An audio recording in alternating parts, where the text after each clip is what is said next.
highly emotional as well for everyone there. Shane, what a tribute. Shane Hawkins, chip off the old block, wasn't he? Mark Savage had that report for us. It's 8:30. Stay with us. We've got more news and sport coming up. Now, the Queen couldn't make it this year, but the Braemar gathering still attracted crowds from all across the globe.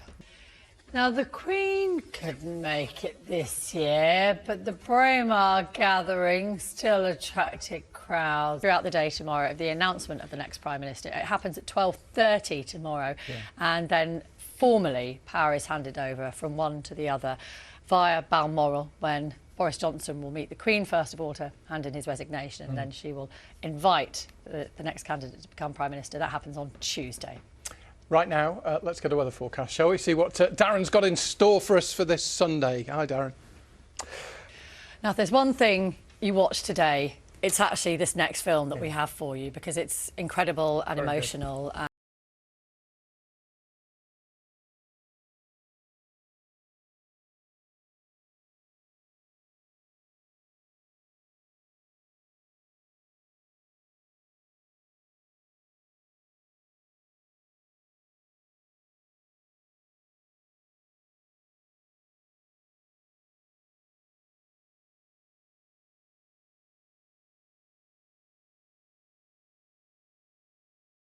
Amount to the worst climate change disaster of recent times.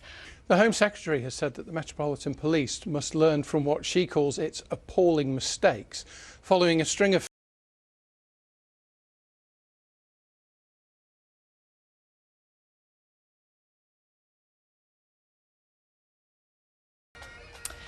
And it's 12 minutes past 8 on Sunday morning. Now, when the new Prime Minister goes into Downing Street on Tuesday, of course, we'll find out who that person will be tomorrow.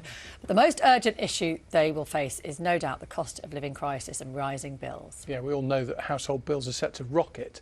But spiralling energy prices could also force the closure of vital charities. Hugh Caswell went to visit a community centre in Nottingham, which is facing a gas and electricity bill of £85,000. Johnson. Our headlines today: come the next Prime Minister on Tuesday. Announcement tomorrow, of course.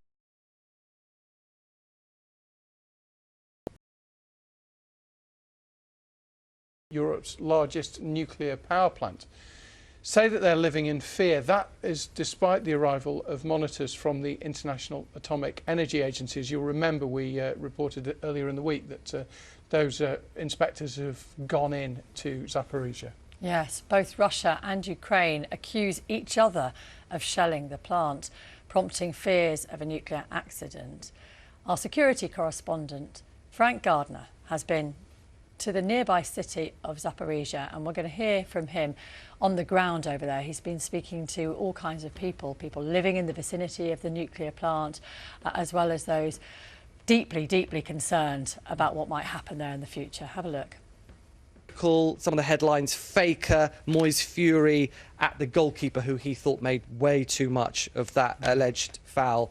You're not going to stop hearing about that from David Moyes for some time. I think the margins are so fine, aren't they? And VAR are getting involved. The hope was that those days of controversy were behind us once technology came in. That never happened. Yeah, it's all part of the game, isn't it?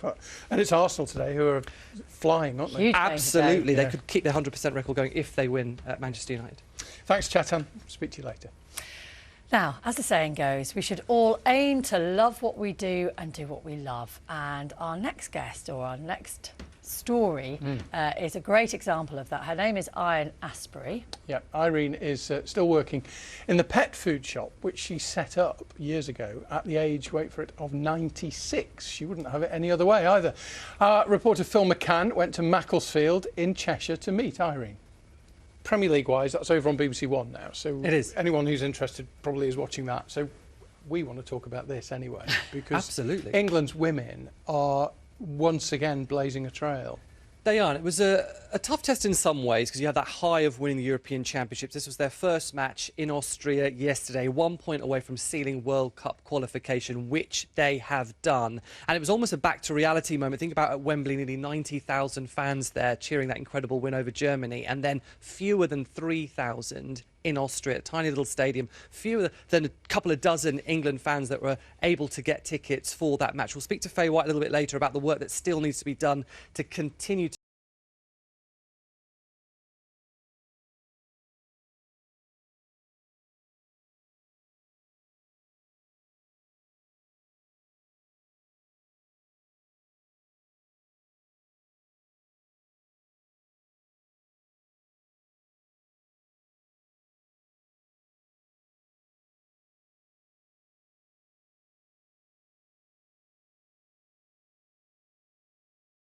So emotional. I know. Even just watching that.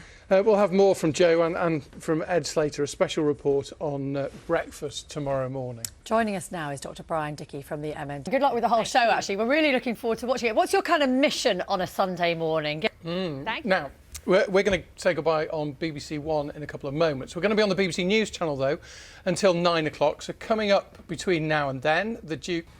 And that's it. This is where we say goodbye to viewers on BBC One. Thank you for watching. Have a great day. Bye-bye. We've got a political panel around 8:30. George Parker from the Financial Times and Sonia Soda from the Observer. And worth saying as well, Laura Kunsberg's new show begins this morning, and she will be talking to both Liz Truss and Rishi Sunak, and that's from 9 o'clock. Now, NASA says the launch of its most powerful rocket ever designed may be delayed for several weeks after it failed to launch for the second time. It's called the Artemis 1. It was due to blast off yesterday, having been postponed since Monday, but the unmanned mission to orbit the moon was again abandoned due to technical difficulties. Helena Wilkinson has this report.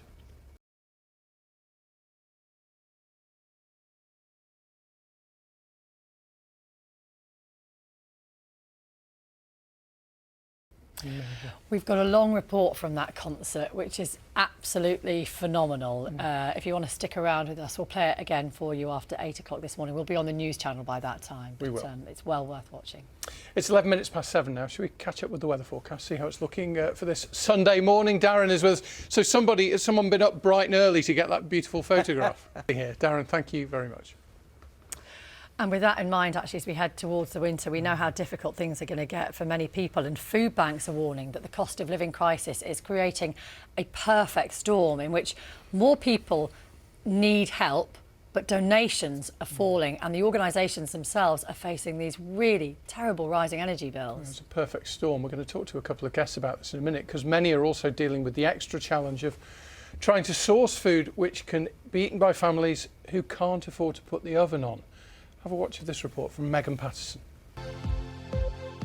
Hello, good morning. Welcome to Breakfast with Rachel Burden and Roger Johnson. Our headlines today. Secretary Liz Truss, who looks likely to become the next Prime Minister on Tuesday, has given her clearest indication yet of how she plans to tackle the cost of living crisis. Yeah, she's written an article for the Sunday Telegraph today, and in it she says she'll set out immediate action on energy bills. Her opponent, the former Chancellor Rishi Sunak, says that nothing is off the table to ease the pressure on households. Ben Wright has this report. That would be quite a story, wouldn't it? Would be, wouldn't it? We'll all be digging that film out and saying, here she was. I won't be here by then, Rob. Well, no, don't worry. Fair point. Whoever You probably will be. No, we don't. No, that won't be. Vicky Johnson was the reporter on that. Right now on Breakfast, it's time for the travel show. See you in a bit. Lords, and just mentioning Cam Norrie there, we heard from him. What a phenomenal achievement. He was ranked 74th in the world at the start of 2021.